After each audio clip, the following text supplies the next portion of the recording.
Olá, antenados e antenadas, sejam todos e todas muito bem-vindos à segunda aula da unidade 4, Indexação de Dados, do curso Sistemas de Gerenciamento de Bancos de Dados. Na aula de hoje, nós vamos estudar os índices hash. Vem com a gente que a aula de hoje tá massa.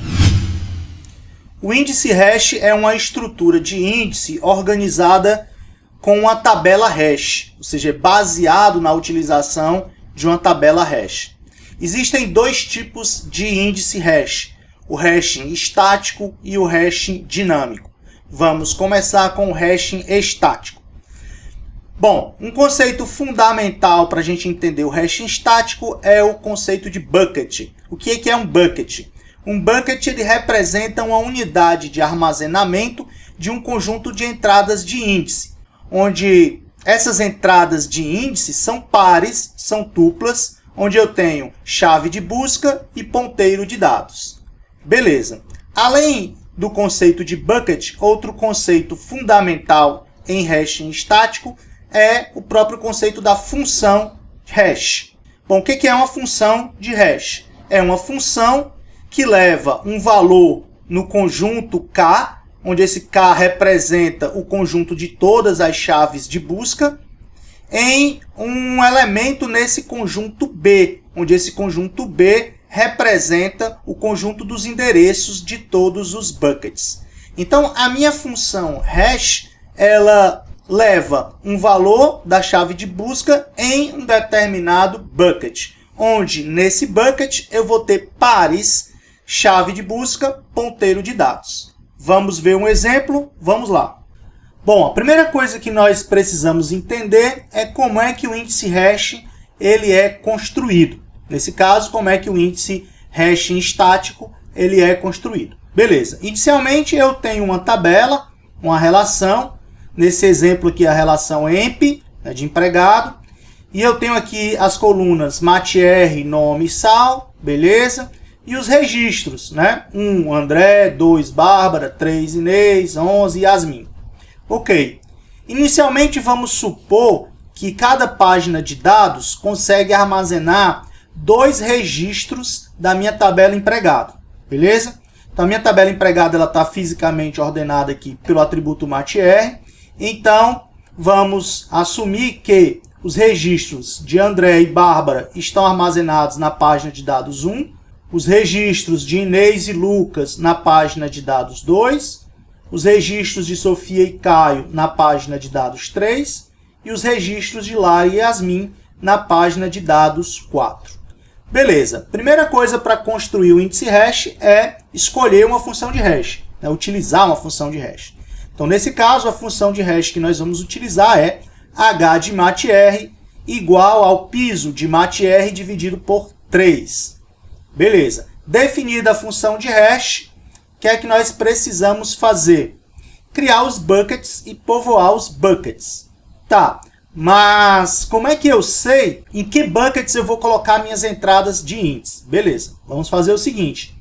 Para cada registro da minha tabela empregado, eu vou pegar o valor da minha chave de busca, que nesse caso é matr, e aplicar na função. Então, quando eu pegar 1, que é a matrícula do André, aplicar na função de hash, h de 1 vai dar o piso de 1 dividido por 3, ou seja, o menor inteiro, né, de 1 dividido por 3. Então, isso vai dar 0. Então, a entrada de dados contendo as informações para acessar o André, né, cuja matrícula é 1, vão estar no bucket 0. E eu vou fazer isso para cada um dos registros. Beleza, então eu vou ter algo desse tipo. Tá aqui os meus buckets.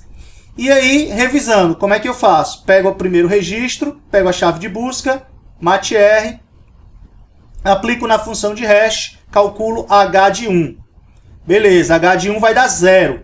Então, aqui no bucket 0, eu vou colocar uma tupla contendo o valor da chave de busca 1 e um ponteiro de dados para a página de dados, onde o registro do empregado cuja matrícula é 1 está armazenado, que é a página de dados 1. Beleza, aí vou para o próximo. Próximo registro, pego o valor da chave de busca. Chave de busca, nesse caso, é MATR. Então, eu pego o valor 2, aplico 2 na minha função de hash, calculo H de 2. H de 2 vai dar 0. Então, no meu bucket 0, eu vou colocar uma entrada de índice, né, com o par 2, que é o valor da chave de busca, e um ponteiro de dados para a página de dados que armazena o registro do empregado cuja matrícula é 2, ou seja, da tupla cujo valor da chave de busca é 2, que é página de dados 1. Então, aqui eu vou colocar um ponteiro para a página de dados 1, que é a página de dados que armazena o registro da Bárbara, que é a empregada que tem MATR igual a 2. Beleza, vou para o próximo. Próximo registro é o da Inês, valor da chave de busca 3. Aplico na função de hash, calculo H de 3. H de 3 vai dar 1, beleza. Então, eu vou inserir no bucket 1, um par chave de busca 3, ponteiro de dados para a página de dados onde está o registro cuja matrícula é 3. Beleza, que é a página de dados 2.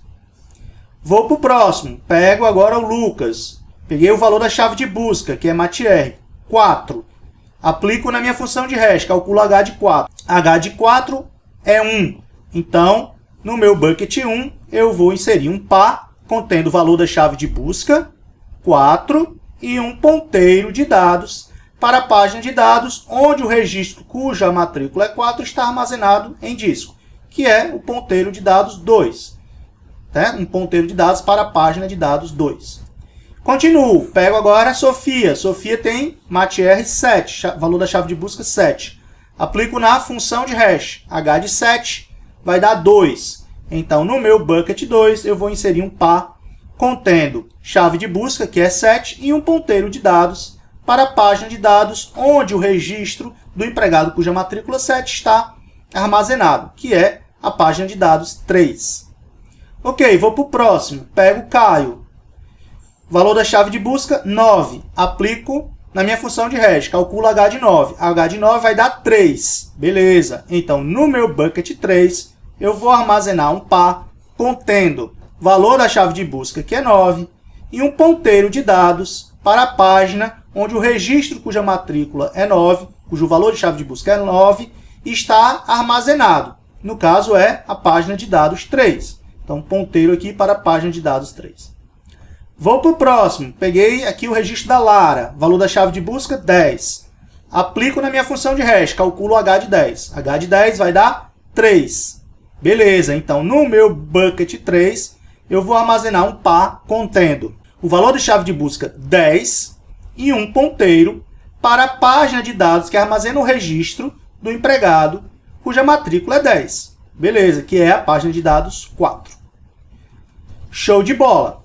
Eu estou assumindo que cada bucket pode armazenar 2 entradas de índice, ou seja, 2 pares, chave de busca, ponteiro de dados. Massa! Vou para o último empregado, que é a Yasmin, que tem matrícula 11, valor da chave de busca 11. Aplico na minha função de hash, calculo H de 11. Observe, H de 11 vai dar 3. Então, eu tenho que inserir nesse bucket 3 uma tupla contendo o valor da chave de busca da Yasmin, que é 11, e um ponteiro de dados para a página onde está armazenado o registro da Yasmin, que é a página de dados 4. Só que o meu bucket 3 já está lotado. Beleza? Nesse caso, nós dizemos que houve uma colisão. E a saída mais simples para resolver a colisão é criar um bucket overflow, ou seja, um bucket para colocar esses registros quando ocorre uma colisão. E aí eu vou ligar esses buckets, tá? O bucket 3 com os buckets overflow do bucket 3, criando uma lista encadeada. Beleza, então eu crio um ponteiro aqui do bucket 3 para o primeiro bucket overflow do bucket 3. E aqui nesse bucket overflow eu vou colocar uma entrada de índice, um par, chave de busca 11, ponteiro de dados para a página onde a Yasmin está armazenada, ou seja, página de dados que armazena o registro cuja matrícula é 11, cuja chave de busca é 11, que no caso é a página de dados 4. Então, ponteiro aqui para a página de dados 4. Beleza? Entendido como é que a gente constrói um índice hash? Mais ou menos! menos, mais ou menos, mais ou menos. Massa. Então agora vamos ver como é que a gente utiliza um índice hash. Bom, para a gente discutir como é que a gente utiliza um índice hash, suponha que eu quero executar a seguinte consulta: select asterisco from emp where matr igual a 7. Então eu quero recuperar o empregado cuja matrícula é 7. Beleza. Então eu tenho a chave de busca aqui, o valor da chave de busca do empregado que eu quero recuperar, que é 7. E eu tenho um índice hash sobre esse atributo matr, né? Ou seja, sobre essa chave de busca. Beleza. Então, eu pego o valor 7, que é o meu valor da chave de busca, e aplico na função hash. Então, eu vou calcular h de 7. h de 7 vai dar 2. Beleza. Então, eu sei que eu preciso ler o bucket 2. Massa. Então, eu vou fazer um acesso a disco para ler o bucket 2. Leio do disco bucket 2 e levo para a memória principal do computador. Agora, eu vou pegar cada registro do bucket 2 e verificar se esse registro tem chave de busca igual a 7. Beleza, pego o primeiro registro do bucket 2, ele já tem, ó, qual é a chave de busca? 7, beleza. Encontrei quem eu estava procurando. Massa.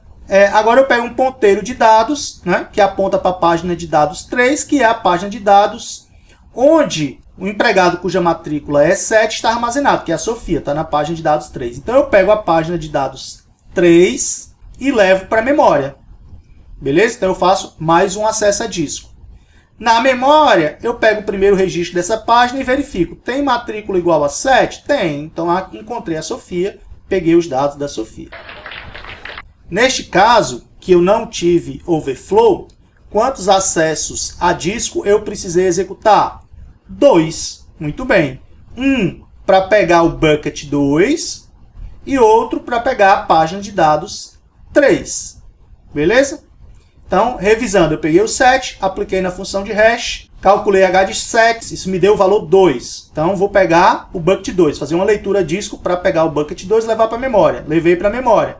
Agora, procuro nos registros do bucket 2, nos registros de índice do bucket 2, alguma entrada de índice que tenha chave de busca 7. Encontrei. Então, pego um ponteiro de dados para a página 3. Levo a página 3 para a memória. Faço um segundo acesso a disco.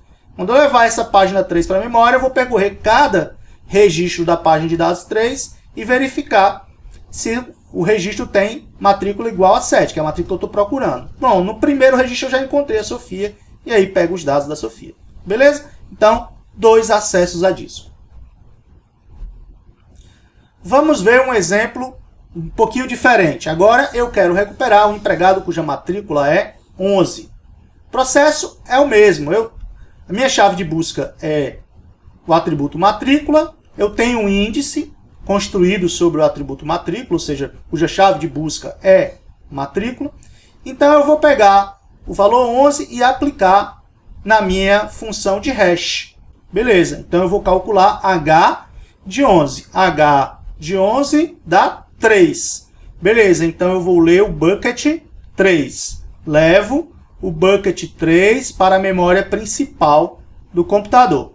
E aí, eu vou pegar cada entrada de índice do bucket 3 e verificar se essa entrada tem a chave de busca que eu estou procurando. Eu estou procurando a 11. Peguei aqui a primeira entrada. Tem chave de busca igual a 11? Não, a chave de busca é 9. Beleza, então eu pego a próxima entrada. Tem chave de busca igual a 11? Não, a chave de busca é 10. Beleza, acabei o bucket. Mas aí eu tenho que fazer a pergunta. Tem bucket overflow? Tem. Então, nós vamos fazer mais um acesso a disco para levar para a memória o bucket overflow. Levei o bucket overflow para a memória. Agora eu vou percorrer cada entrada de índice no bucket overflow e verificar se essa entrada tem a chave de busca que eu estou procurando. Então, peguei a primeira entrada. Tem chave de busca igual a 11? Que é quem eu estou procurando? Tem. Beleza. Então, já pego aqui um ponteiro de dados para a página de dados 4. Levo a página de dados 4 para a memória principal. E aí eu vou percorrer sequencialmente. Pego o primeiro registro e aí verifico. Primeiro registro, tem chave de busca, tem matr igual a 11? Não. Vou para o próximo. Próximo registro, dessa página de dados 4 tem MATR igual a 11? Tem. Então eu encontrei a Yasmin. Beleza? Nesse caso, nós fizemos quantos acessos a disco? 3. Né? Um para carregar o bucket 3. O segundo acesso para carregar o bucket overflow. Terceiro acesso para carregar a página de dados 4. Show de bola! Ok, vamos ver como é que essa questão das colisões e da utilização de buckets overflow se comportaria no pior caso. Então vamos imaginar qual a complexidade no pior caso. Bom, no pior caso, o hashing estático ele vai se comportar como uma lista encadeada de buckets overflow. Vamos ver um exemplo, tá? Suponha que agora eu tenho a minha tabela emp, tá? Veja que a minha função de hash agora mudou. Então a minha função de hash agora é h de matr igual ao piso de matr mod 2. Beleza. Para exemplificar como é que o tratamento de colisões utilizando uma lista encadeada de buckets overflow se comportaria, considere que eu tenho essa tabela emp. Agora veja que eu alterei os valores aqui das matrículas. Ó. O André tem matr 2, Bárbara 4, Inês 6, Yasmin 16. Beleza. As nossas páginas de dados continuam armazenando 2 registros da minha tabela emp. Ok, primeira tarefa é construir a estrutura de índice, né? Construir o meu índice hash. Então, como é que nós vamos fazer? Inicialmente, tudo começa com um bucket 0, que está vazio. E aí eu vou percorrer cada linha, cada registro, pego o valor da chave de busca e aplico na função hash. Beleza. Então eu vou pegar aqui minha chave para o primeiro registro, que é o André. André tem matr 2, então eu calculo h de matr, eu calculo h de 2. Beleza. Que vai dar 0. Ok, então a entrada de índice contendo a chave de busca 2 e o ponteiro de dados para o André, para a página de dados que armazena o registro do André, vão para o bucket 0. Beleza. Então aqui no bucket 0 eu vou ter a tupla chave de busca 2, ponteiro de dados para a página de dados que armazena o registro do empregado que tem matrícula 2, que é página de dados 1. Beleza. Então ponteiro para a página de dados 1. Vou para o próximo, né? Então agora eu pego matr igual a 4, que é a Bárbara. Peguei aqui a tupla da Bárbara, matr 4, apliquei o 4 na minha função de hash, h de 4 ou f de 4 vai dar 0 novamente. Beleza, então eu vou inserir uma tupla, né? Um par, contendo valor da chave de busca 4, ponteiro de dados, para a página que armazena o registro cuja matrícula é 4. Beleza.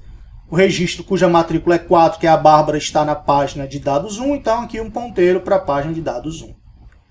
Beleza, show de bola. Vou para o próximo.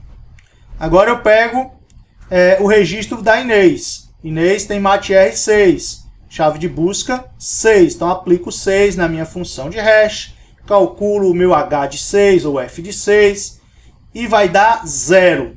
Beleza, nesse momento então eu vou tentar inserir uma entrada de índice contendo chave de busca 6 e o ponteiro de dados para a página de dados que armazena o registro da Inês, que é o ponteiro de dados 2, no bucket 0, mas aí ocorreu uma colisão, porque o bucket 0 já está lotado.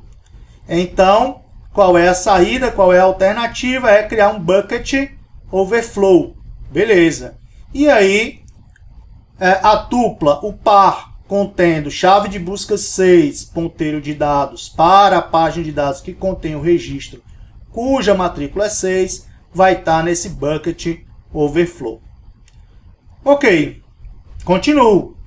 Vou pegar agora matr igual a 8, aplico na função, dá 0 de novo, bucket 0 de novo. Tento inserir no bucket 0, o bucket 0 já está cheio. Então o que eu faço? Insiro no primeiro bucket overflow. Então está aqui o 8.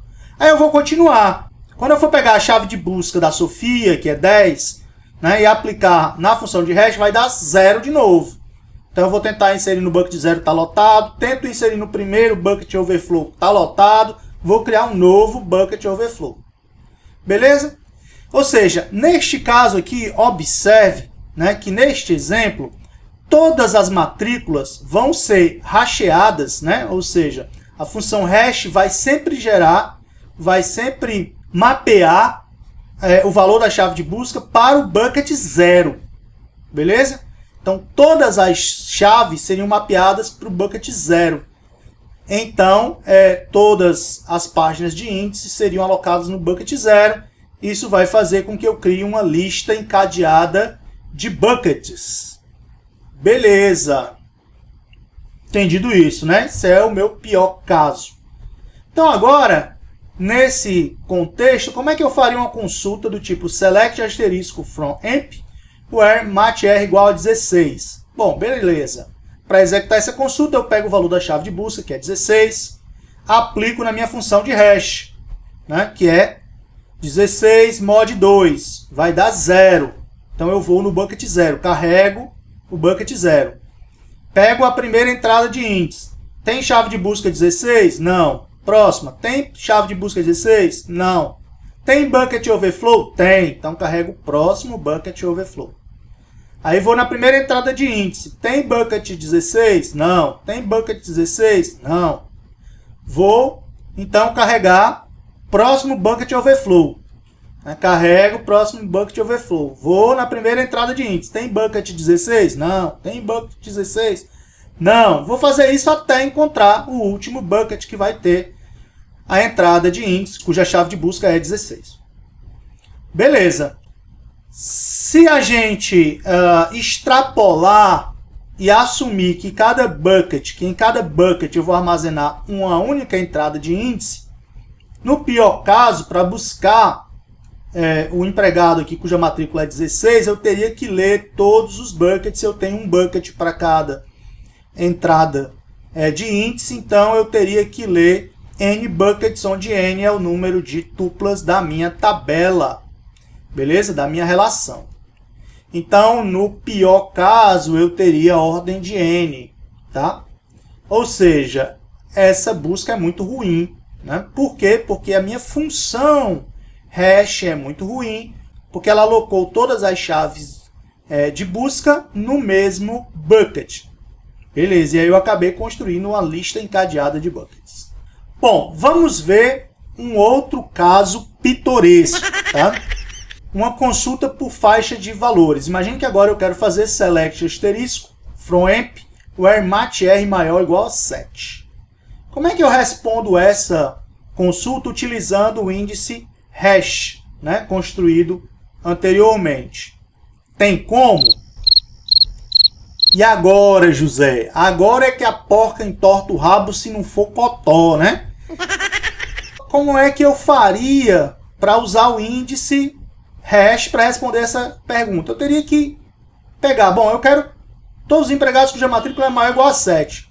Então eu teria que pegar o valor de matrícula 7 e jogar na função. E todos os inteiros maiores que 7, 8, 9, 10, né? Inclusive aqueles valores que não estão presentes aqui em emp, como o 8, por exemplo, tá 12. Então utilizar um índice hash para responder uma consulta por faixa de valores não é uma boa. Perceberam aí, né? Não!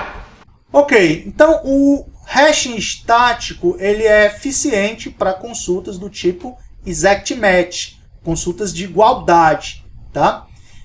Principalmente quando o atributo, né, utilizado como chave de busca é um atributo chave, ou seja, que eu não vou ter elementos repetidos.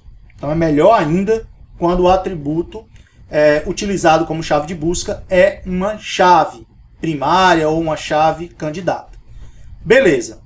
Então, o índice hashing estático é muito bom para consultas do tipo exact match, consultas de igualdade, onde eu tenho select, conjunto de atributos, from, tabela T, where um determinado atributo K é igual a uma constante. Então, para esse tipo de consulta, o índice hash, o hashing estático é muito bom. Beleza? Consulta por range de valores, a gente viu que é praticamente impossível utilizar. Bom, nós já discutimos que o hash estático ele permite, né, a possibilidade de ocorrência de colisões. Quando é que ocorre uma colisão? Se a função hash não for injetiva, ou seja, se para duas chaves x e y, tal que x seja diferente de y, h de x é igual a h de y, então nós teremos uma colisão. Bom, existem duas estratégias básicas, duas possibilidades básicas. Ou nós, de alguma forma, evitamos a colisão, tentamos alguma estratégia que a gente prove que com essa estratégia eu não vou ter colisões, ou eu trato colisões. Eu assumo que as colisões vão ocorrer, que elas são naturais, e aí eu vou tratar as colisões.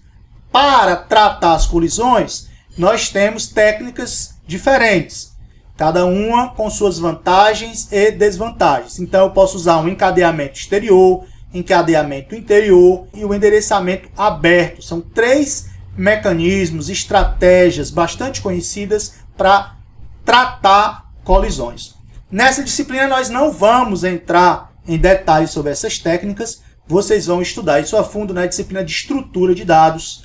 Se você quer começar logo a estudar com detalhes, né, entender com detalhes como é que funcionam essas estratégias para tratar colisões, você pode estudar por meio do livro do Cormen. Pega o livro do Cormen, o livro de algoritmos famoso do Cormen, e lá tem algumas dicas de como você implementar essas estratégias, essas três estratégias aqui para tratar colisões. O encadeamento exterior, o encadeamento interior e o endereçamento aberto.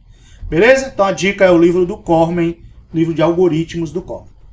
Bom, o que seria uma função de espalhamento perfeito? É quando a função ela é capaz de evitar qualquer tipo de colisão. Em geral, há uma possibilidade matemática de você conseguir isso se você conhecer a priori quem é N e quem é M. Ou seja, eu conheço a priori quais são as minhas entradas, eu conheço a quantidade de elementos e a quantidade de buckets. Beleza, mas é difícil encontrar essa função de espalhamento perfeito. Existem algumas dicas, né, matemáticas que a gente pode seguir para tentar encontrar essa função de espalhamento perfeito, mas ela é bastante complicada a gente conseguir encontrar. Também, se você quiser aprofundar a discussão nisso, eu sugiro o livro de algoritmos do Cormen. Então, como é difícil a gente encontrar uma função de espalhamento perfeito, em geral é mais fácil a gente adotar uma estratégia para tratar as colisões. Beleza? Bom, então quais são as características desejáveis em uma função hash? Primeiro, que ela produza poucas colisões, né?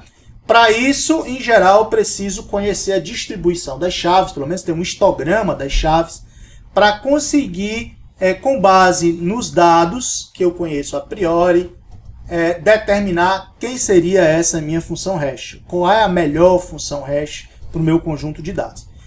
Então, é desejável, ou a função hash ideal seria aquela que produz poucas colisões, é fácil de computar, ou seja, tipicamente com algumas poucas operações matemáticas eu consigo computar a função de hash, e ela é uniforme. Né? O que significa uma função de hash ser uniforme? Significa que o número máximo de chaves mapeadas num mesmo bucket deve ser igual ao número de chaves dividido pelo número de buckets. Isso quer dizer que a quantidade de buckets overflow vai ser mais ou menos igual em cada bucket. Ou seja, eu não vou ter muitos buckets overflow num determinado bucket e poucos em outro. Ok? Bom, as funções de hash mais comuns são o método da divisão, que basicamente é h de x igual a x mod um determinado m, e aí existem algumas dicas também matemáticas para a gente encontrar o melhor valor para esse m de acordo com os valores das chaves que eu tenho na minha tabela, tá? Ou seja, baseado também no histograma dos valores das chaves de busca. O método da multiplicação, que em geral é alguma função semelhante a essas duas que estão que estão mostradas aqui. Por exemplo, h de x igual a x elevado a 2, div 2 vezes b menos k, dividido por 2 mod 2k. Beleza. O método da dobra e o método da análise dos dígitos. Bom, essas funções hash nós não vamos detalhar nesse curso. Se você quiser se aprofundar, também você pode estudar no livro de algoritmos do Cormen ou estudar também na disciplina estruturas de dados ou na disciplina estruturas de dados avançadas. Bom, quais os principais fatores que geram buckets overflow, né? Bom, se você colocar um número insuficiente de buckets, ou seja, uma pequena quantidade de buckets, então é muito provável que você vai ter altas taxas de colisão. Então, o número ideal de buckets, NB, ele é dado por NB, tem que ser maior do que NR dividido por FR. Mas quem é NR? É o número de tuplas da minha relação, e FR representa o número de tuplas por bucket, ou seja, são quantas tuplas cabem em um bucket, beleza? Então, o número de buckets tem que ser maior do que NR dividido por FR. Bom, então, se você colocar um número de buckets muito pequeno, é muito provável que você tenha altas taxas de colisão. Outro problema, outro fator gerador de overflow de buckets é um desequilíbrio, né? Ou seja, poucos buckets armazenando muitas tuplas, enquanto outros buckets com poucas tuplas, ou buckets vazios, tá? Isso vai acontecer se eu tiver várias tuplas com o mesmo valor de chave de busca, ou se eu tiver uma função hash que não garante uma distribuição uniforme. Ou seja, ele vai alocar muitas tuplas num mesmo bucket, e outros buckets vão ficar com poucas tuplas ou mesmo vazios. Bom, a função de hash ela é escolhida no momento em que você está criando o índice hash. Lógico, eu preciso determinar qual é a função de hash inicialmente para depois construir o índice. Então, essa função de hash vai mapear um valor da chave de busca em um endereço pertencente ao conjunto B, que é o conjunto que tem todos os endereços de todos os buckets. Bom, se B for muito grande, vai ter um desperdício de espaço, ou seja, se eu tenho muitos buckets, eu vou ter desperdício de espaço em disco, o que não é legal. Se B for muito pequeno, como nós já discutimos antes, eu vou ter altas probabilidades de colisão e aí de ter overflow de buckets, o que vai comprometer o desempenho. Então, é possível que a gente escolha uma função de hash para uma determinada tabela e ela até funcione bem logo após ser criada. Mas, à medida que essa tabela vai sendo atualizada, ou seja, novas tuplas vão sendo inseridas, tuplas vão sendo atualizadas, tuplas vão sendo removidas, é possível que essa função hash já não seja mais adequada. É possível até que a quantidade de buckets que você alocou inicialmente não seja mais adequada. Qual é a solução para isso? Bom, eu posso escolher uma nova função de hash que agora seja mais adequada para o conjunto de dados que eu tenho no momento atual na minha tabela. E aí eu posso escolher essa nova função de hash. Beleza, mas escolher uma nova função de hash significa que eu vou ter que criar um outro índice hash. Então eu vou reorganizar todo o índice, ou seja, eu tenho que jogar meus buckets todos fora e tenho que criar novos buckets. Beleza? Então isso significa recriar o índice, criar um índice hash do zero, praticamente. Problema de você criar um índice hash novamente. Primeiro que é uma operação demorada, tá? E depois, porque enquanto você está recriando o índice não vai poder estar sendo utilizado. O índice não vai poder ser utilizado, ou seja, ele está bloqueado, vai estar bloqueado para utilização, ou seja, a execução das consultas não vai utilizar essa estrutura de índice, beleza? Então, a solução ideal é que à medida que a estrutura de índice cresce, a estrutura de índice cresce decorrente das inserções de novas tuplas na tabela, então a estrutura de índice ela tem que crescer, ela tem que ser alterada dinamicamente. O que significa alterar uma estrutura de índice dinamicamente? Ou você alterar a função de hash, ou você alterar o número de buckets, a quantidade de buckets.